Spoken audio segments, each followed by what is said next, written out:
feminist social psychologist and assistant professor in psychology at Florida International University.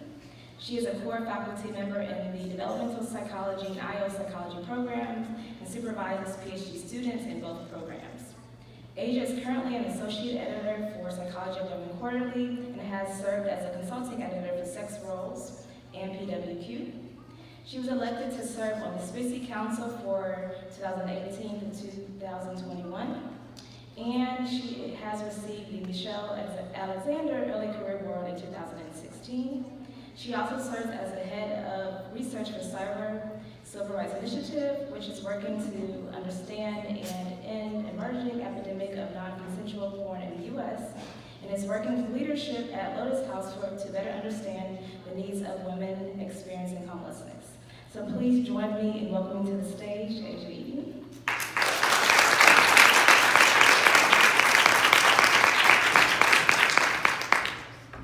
Let's see if I can get this. Oh, shoot. You can't see the slides, can you? You can't, except that there was. Okay, try this again. Thank you, Daniel. Hooray! Okay, I am super excited to give this talk for a couple of reasons. First of all, I have so many people in the audience I love. I'm so honored that you all came to see me. Second of all, I didn't have to prepare anything. I didn't prepare anything because there's no data in this talk. And also because this is what I think about all day, every day. I don't need to prepare anything for this talk.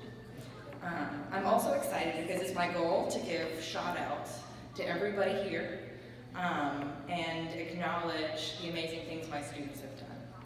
And to also acknowledge the communities that have supported me up to this point, my mentors and my invisible scholar networks. So what I want to talk about today is something that I don't hear people talking about when it comes to teaching and mentoring openly. And that's about walking students through crisis, which in the title of this I call the first and most important task of mentorship. So I don't know if you've seen that list of questions. It's kind of hyperbolic, kind of a joke, that you're supposed to ask yourself if you're ready to start grad school. Like, do you prefer studying to going out late at night and partying? Do you read the optional materials on the syllabus? If the syllabus only goes from chapter 1 to 14, do you do 15 to 20 anyway, right? Then you're ready to go to grad school. So I have some questions here about, are you ready to be a mentor? And I'm going to talk a little bit about what mentorship is to me. Are you ready to visit your students in the hospital? Are you ready to pick up a student when their car breaks down? Are you ready to explain grad school to their parents? Are you ready to host their baby showers? This was a double baby shower. Caressa and Vanessa. Are you ready to help them find a therapist? Are you ready to help conspire with their significant other to create a surprise vacation? The bird has left the nest. She's out. Are you ready to share your hotel room with a student? Or yeah, Jasmine. Hey. Are you ready to share your home with a student? Are you ready to share details of your life? Sorry, this is a little slow for me. So how I see being a mentor is at the intersection of the teaching professions, which include faculty advisor, instructor, primary investigator, dissertation chair, right? And the helping professions, nurse, social worker, counselor, guardian ad litem, whatever. That's where mentorship lies for me. You know, why would you want to take on these kind of responsibilities and these personal engagements in your student's life? I'm going to argue, first of all, that it leads to massive long-term success. And this is the main way for your students to reach their personal goals. And I want to talk a little bit about my students' successes. Jasmine is a McNair Fellow, a Taiwanese American scholar, an REU scholar at Texas A&M. She's doing her third research project independently right now.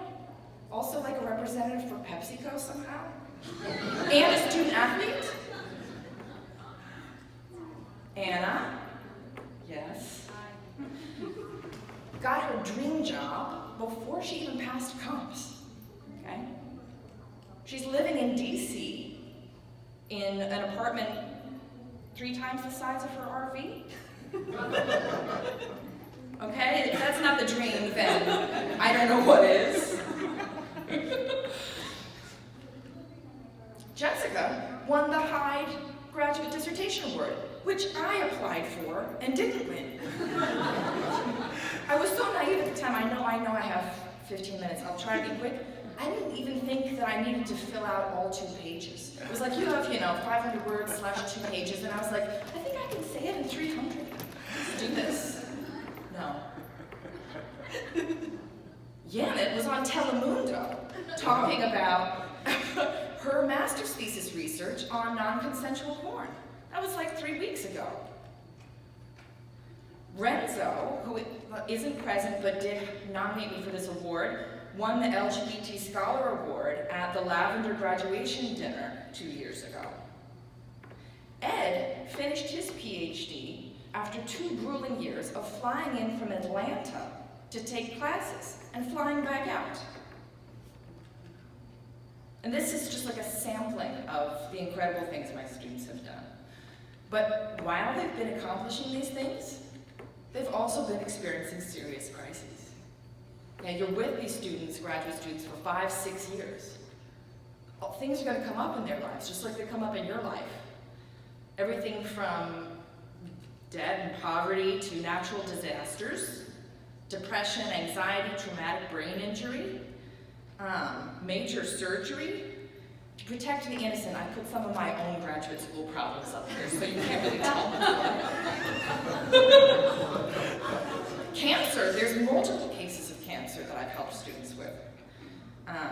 Eating disorders, gendered racism, okay, the list goes on. How am I going to help students deal with this stuff? This seems like a little heavy, right? I'm going to argue that there are probably only 3 positions you can have relative to a student's personal life as a mentor. And one is to be in the light. I know that my student's going through depression.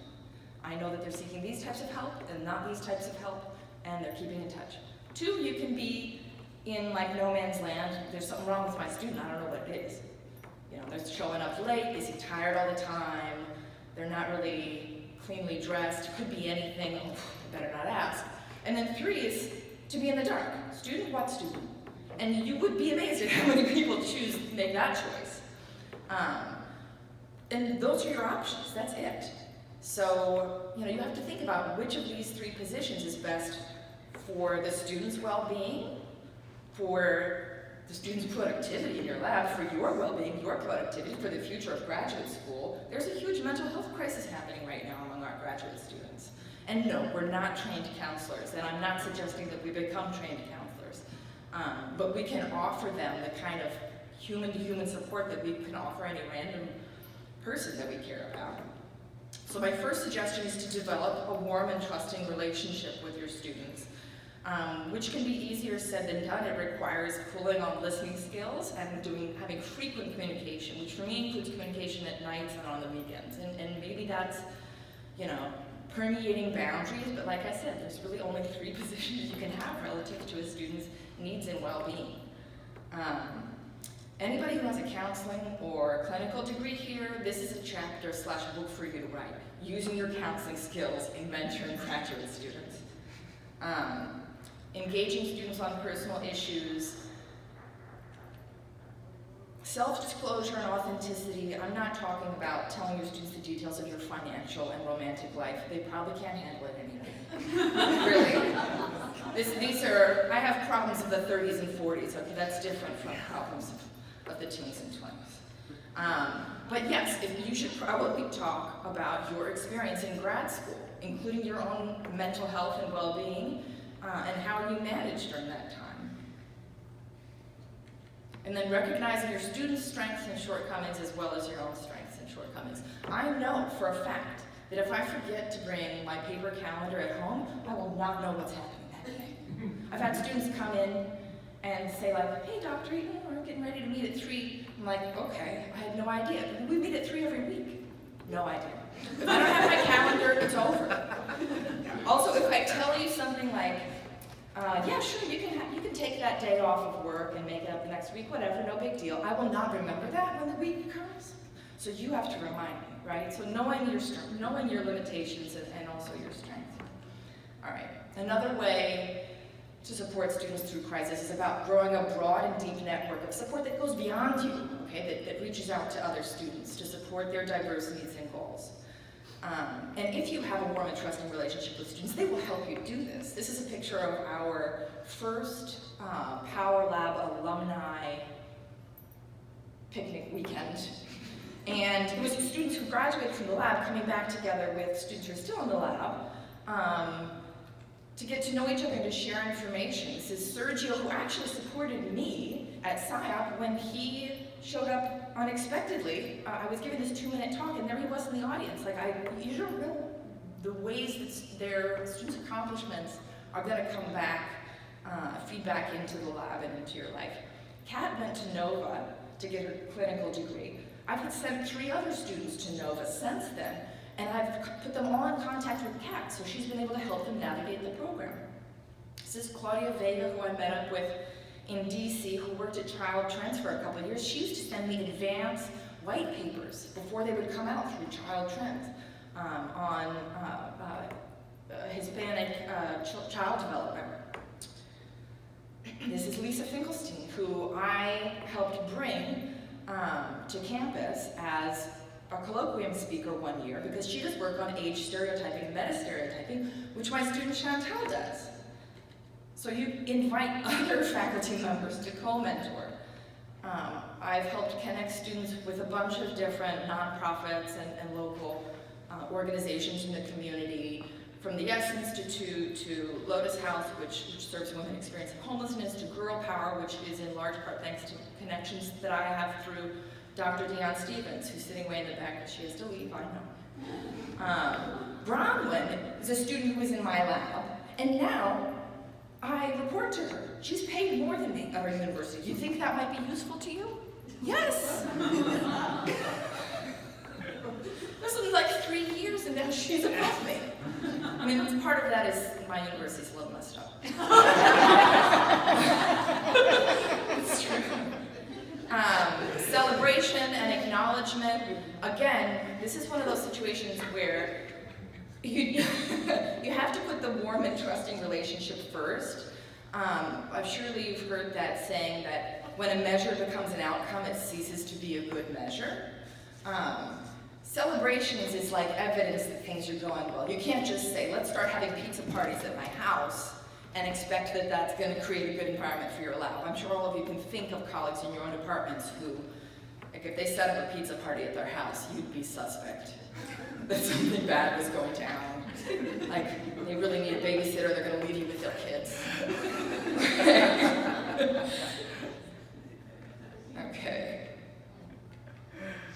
Oh, that was our, again, this was student-driven that was our, I always forget the names of these things. Non-denominational. Non-denominational. Winter solstice. Gift exchange and potluck. Thank you. Okay. Self-care practices. You've heard that saying, if you don't make time for your wellness, get prepared to make time for your illness. So we had a couple mental breakdowns in the lab. And we instituted a self-care day. And our lab manager's mom taught yoga. So we had her come in and do yoga on the front yard. And Dionne has a giant Jenga. We had a day where we did games and ate brownies outside.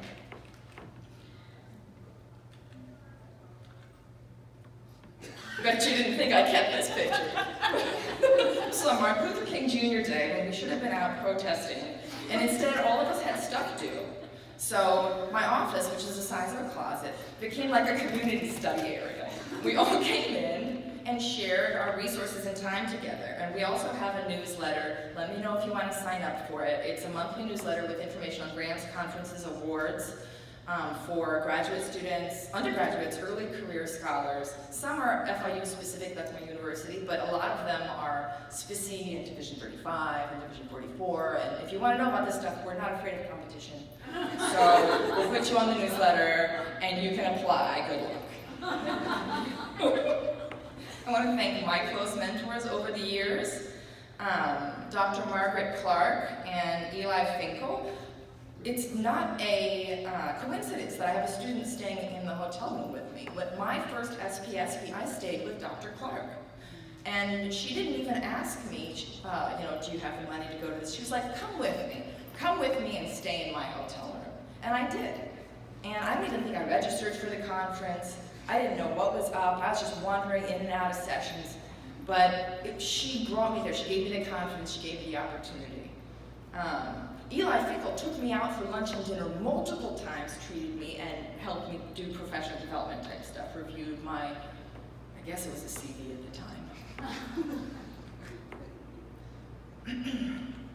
At University of Chicago, I have to give thanks to Penny Visser, who was the definition of a mentor. She heard about so many of my breakups. I can't even tell you. She could write a book about my failed romances in grad school. John Cassiopo and Josh Carell. I mean, they're all brilliant, but John, you get close enough to him and you can feel he thinks in 5D. It's like, whoa, I am in the presence of something great. And he's passed. I went to his memorial in Chicago. And Josh Carell, he was like a dark horse. He'd say nothing, and then like a week later he'd come out with a sole-authored JPSP on 1/F noise. You're like, what is this guy? Does anyone understand this? Is he? If there was a point in this presentation in which I was going to cry, I would be here, but I prepared myself. Dr. Dion Stevens, the meta-mentor, the mentor to end and begin all mentoring, the mentor from which mentoring springs, my peer mentor / she's actually a mentor. I cannot tell you how many things I have learned from this incredible woman. I love her very much, and she herself won a Faculty Mentor of the Year award at the Institute for Teaching and Mentoring Conference, which convenes over 1,000 underrepresented minority PhD students. And if you want to hear a really good talk on mentoring, you give her the support next year.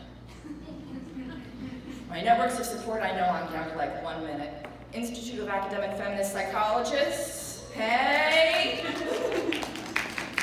Every 2 to 3 years, we have this institute. Isis Settles here has been one of the founders of the institute and a dear friend and mentor. Also, Nag's Heart, yes. Thanks to all of you, Mary, I see you there. And more recently, the BBU faculty. From the Lightning Bug Center for Intersectional Allies. BBU faculty, that stands for Baby Daddy University. This is, I won't say whose idea it is, but it might be the greatest mentor of all time. That stands for Baby Daddy University, which is how we see our universities these days. There was a time when we were in love, you courted me. We made beautiful music together, and then you did me wrong. And now I've come here to pick up a paycheck. I care about my students, I care about the communities I serve. And my paycheck helps me do that. Okay, so you might be wondering, like, what are the benefits to me? Immortality. Your students connect you to transformation that is way, way beyond anything you can accomplish in your lifetime. I couldn't get into Harvard and work with Dan Gilbert, but my student Michael Powell did. Okay? My postdoc, Sophia Nori, is at Yale. They didn't accept me. And she has created this first ever intern-led women's mental health conference at Yale, and I have flyers, and it's free to attend because of all the fundraising she did. And there's scholarships to travel there. And Laura is the legislative representative for Planned Parenthood in Florida. And Jessica is changing policy on healthcare so that people suffering with eating disorders can get nutritional counseling. So, last thing I have to say is, if you're not having fun, you're not doing it right, because these are the most fun people I've ever met in my damn life. They're making me laugh sitting here while I'm waiting to do my presentation, sending memes and stuff. So, I mean, look at me. Look how happy I am. This is the day we made our music video.